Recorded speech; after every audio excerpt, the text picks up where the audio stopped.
अवगुण सिंधु मंदमति कामी वेद विदूषक परधन स्वामी दंभ कपट जिय धरे सुबेशा पर द्रोही पर दार रथ पर धन पर अपवाद तेर नर पावर पापमय देह धरे मनुजात। दोस्तों तुलसीदास जी ने चौपाई रामचरितमानस में तब लिखी थी जब वो असंतों के स्वभाव का वर्णन कर रहे थे। उन्होंने सैकड़ों साल पहले लिखा था, जो दूसरों का धन हड़पते हैं, जो अंदर से दंभ और कपट से भरे हैं लेकिन ऊपर से बड़ा सुंदर वेश धारण किए रहते हैं, वो मनुष्य के शरीर में राक्षसी है। तुलसीदास जी शायद ये नहीं जानते थे कि वो किसके बारे में लिख रहे हैं, लेकिन आज 2026 में जब अयोध्या के राम मंदिर से एक खबर आई, करोड़ों का चढ़ावा गायब है, सोना चांदी गायब है, सीसीटीवी फुटेज डिलीट है और कोई एफआईआर नहीं है, तो यही चौपाई सबसे पहले मुझे याद आई। जी हाँ, भगवान श्री राम के अपने घर में वो लोग घुसाए जिन्हें तुलसीदास जी ने परधन स्वामी कहा था, यानी जो दूसरों का धन अपना समझ बैठते हैं। आज उसी की पूरी कहानी पर बात कर, और यकीन मानिए सुनकर आप सोचने पर मजबूर हो जाएंगे। तो शुरू करते हैं। 22 जनवरी 2024 से, वो तारीख शायद आप में से ज्यादातर लोगों को याद हो, भव्य राम मंदिर की प्राण प्रतिष्ठा, पूरे देश में जश्न था, स्क्रीन पर लाइव ब्रॉडकास्ट था, प्राइम मिनिस्टर मोदी खुद चीफ पेट्रॉन थे, दशकों की लड़ाई, सैकड़ों कोर्ट हियरिंग्स, लाखों लोगों का त्याग और बलिदान,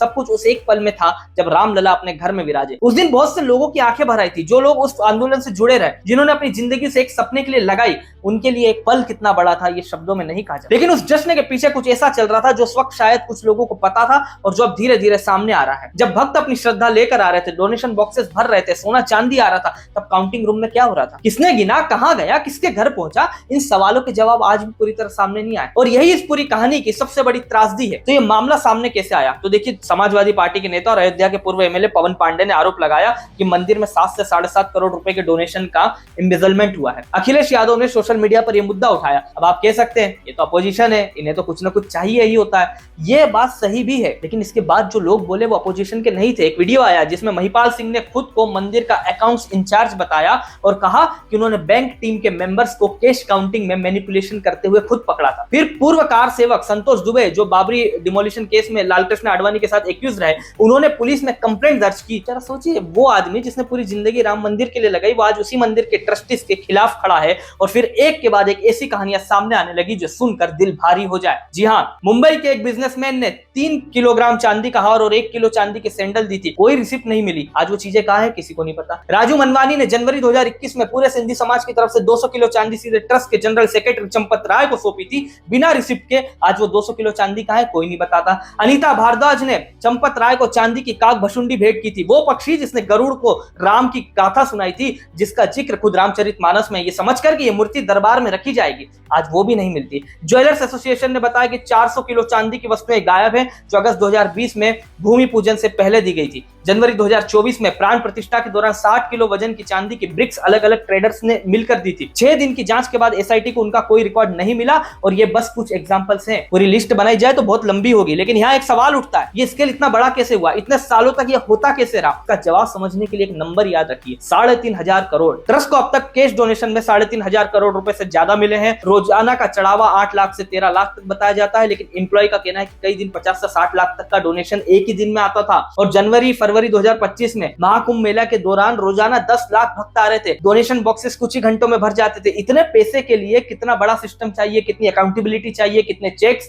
एंड बैलेंसेस चाहिए? और जवाब है कोई नहीं था। ये बात है 2020 में ही एक ऑडिट फर्म ने कह दी थी। ट्रस्ट बनने के कुछ महीनों के अंदर ही एक प्राइवेट ऑडिट फर्म ने रिपोर्ट दी थी, जिसमें साफ लिखा था कि ट्रस्ट में फाइनेंशियल रिपोर्टिंग का कोई सिस्टमेटिक रिकॉर्ड नहीं है। उन्होंने स्पेसिफिकली कहा था सोना चांदी और ज्वेलरी डोनेशन के लिए डिटेल रिकॉर्ड्स रखें, हर लेवल पर ट्रांजैक्शंस के लिए formal standard operating procedure SOP बनाए और क्वालिफाइड स्टाफ रखे। ये 2020 की बात है, तब से 3,500 करोड़ से ज्यादा डोनेशन आए और कोई एसओपी नहीं बना, कोई मल्टी लेवल चेक नहीं बना, कोई क्वालिफाइड ओवरसाइट स्टाफ नहीं आया। अगर 2020 में वो रिकमेंडेशंस मान ली गई होती, आज ये नौबत नहीं आती। ये चोरी रोकी जा सकती थी, लेकिन नहीं रोकी गई। अब जब चोरी सामने आई तो हुआ क्या? 13 जून को यूपी गवर्नमेंट ने एसआईटी बनाई। कुछ एम्प्लॉइज के घरों से 2 करोड़ रुपए बरामद हुए। एक एम्प्लॉय के घर से 10 लाख उपलों के नीचे छिपे मिले। केस सॉर्टिंग एरिया में 7 से 8 मशीन की सीसीटीवी फुटेज डिलीट पाई गई। रामशंकर यादव उर्फ टीनू, जिन्हें चीफ एडमिनिस्ट्रेटर चंपत राय का करीबी माना जाता है, उनके घर से सोना मिलने की भी खबर है। एसआईटी ने बड़ी तेजी से जांच की। इंटरिम रिपोर्ट मंगलवार को जमा हो गई और रिपोर्ट में निकला क्या? सुपरविजन की कमी, नेग्लिजेंस, एम्प्लॉइज बिना चेक के अंदर बाहर आते थे, सीसीटीवी मॉनिटरिंग ठीक से नहीं हो रही थी,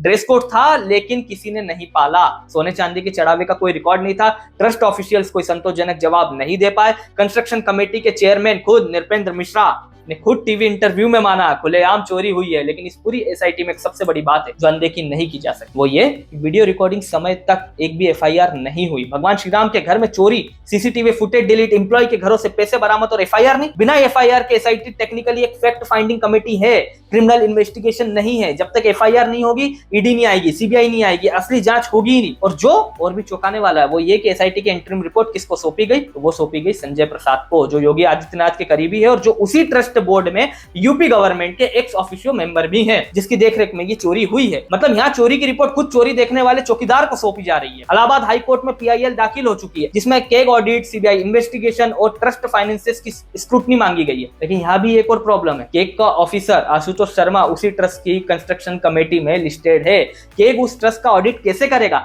जिसमें उसका अपना ऑफिसर बैठा हो? ये कॉन्फ्लिक्ट ऑफ इंटरेस्ट इतना ऑब्वियस है कि इसे एक्सप्लेन करने की भी जरूरत नहीं है। दोस्तों यहाँ एक सेकंड रुकते हैं। ये वीडियो देखते देखते आप में से बहुत लोग अनकंफर्टेबल फील कर रहे होंगे। कुछ लोग सोच रहे होंगे ये अपोजिशन का एजेंडा है, कुछ लोग सोच रहे होंगे मंदिर के बारे में ऐसे बात करना ठीक नहीं है। लेकिन मैं आपसे एक बात पूछना चाहता हूं, जो लोग आज सवाल उठा रहे हैं उन्हें ध्यान से देखिए। संतोष दुबे जो बाबरी डिमोलिशन केस में एक्यूज्ड रहे, बीजेपी के सीनियर लीडर रजनीश सिंह जिन्होंने पीएम मोदी को लेटर लिखकर पब्लिक इन्वेस्टिगेशन मांगी, विनय कटियार जो बजरंग दल के फाउंडर हैं, महंत धर्मदास जिन्होंने कोर्ट में दशकों तक केस लड़ा, अयोध्या के वो लोग जिन्होंने जिंदगी राम मंदिर को दे दी, क्या इन सबको भी आप पाकिस्तानी एजेंट या एंटी नेशनल कहेंगे? कमेंट में बताइए आपको क्या लगता है कि एफआईआर होनी चाहिए या नहीं। और चैनल सब्सक्राइब कीजिए, बेल आइकन ऑन कर दीजिए ताकि ऐसी जरूरी बातें आप तक सबसे पहले पहुंचे। अब आते हैं उस नाम पर जो इस पूरे मामले के सेंटर में, और वो है चंपत राय, बीएचपी के वाइस प्रेसिडेंट, ट्रस्ट के जनरल सेक्रेटरी और मंदिर के चीफ एडमिनिस्ट्रेटर की अनऑफिशियल जिम्मेदारी। बजरंग दल के फाउंडर विनय कटियार ने कहा कि चंपत राय कभी राम मंदिर मूवमेंट से ओरिजिनली जुड़े नहीं थे। बीएचपी ने धीरे धीरे पूरे मूवमेंट को अपने कंट्रोल में किया और आज सत्ता छोड़ने को तैयार नहीं है। राम मंदिर टाइटल सूट में केस लड़ने वाले महंत धर्मदास ने सीधे कहा इस ट्रस्ट में जो भी हैं वो चोर हैं। 3 अलग अलग कंप्लेंट्स में चंपत राय का नाम है। आपके जो एमपी है संजय सिंह की कंप्लेंट के अनुसार ट्रस्ट की तरफ से करीब 3 करोड़ कीमत की जमीन 23 करोड़ से ज्यादा में खरीदी गई, यानी 20 करोड़ का एक्सिस पेमेंट। और ये पहली बार नहीं था। 2021 में कुछ लोगों ने अयोध्या में 2 करोड़ में एक प्लॉट खरीदा और सिर्फ 5 से 10 मिनट बाद वही जमीन ट्रस्ट को 18.5 करोड़ में बेच दी गई। ट्रस्ट ने कहा ये मार्केट वैल्यू थी, लेकिन 5 मिनट में मार्केट वैल्यू 9 गुना कैसे बढ़ जाती है ये कोई नहीं बता पाया। नवंबर 2023 में एक और सेल डीड सामने आई। 1.73 करोड़ का प्लॉट ट्रस्ट की तरफ से चंपत राय ने 29.67 करोड़ में खरीदा, यानी 1600% से ज्यादा का मार्कअप। 3 डील्स, तीनों में ट्रस्ट का पैसा, तीनों में मार्केट रेट से बहुत ज्यादा कीमत और तीनों में चंपत राय का नाम डॉक्यूमेंट पर। अब आते हैं उस सवाल पर जो इस पूरी कहानी का सबसे जरूरी हिस्सा है, ये ट्रस्ट है क्या? श्री राम जन्मभूमि तीर्थ क्षेत्र ट्रस्ट 15 मेंबर्स की एक संस्था है जो फरवरी 2020 में बनाई गई। यही ट्रस्ट मंदिर का पूरा एडमिनिस्ट्रेशन, फाइनेंस और कंस्ट्रक्शन देखती है। 15 में से 12 मेंबर्स मोदी गवर्नमेंट ने खुद अपॉइंट किए थे। ट्रस्ट ने पैसे संभालने का काम एसबीआई को दिया, एसबीआई ने अकाउंटिंग का काम एक प्राइवेट एजेंसी को आउटसोर्स किया।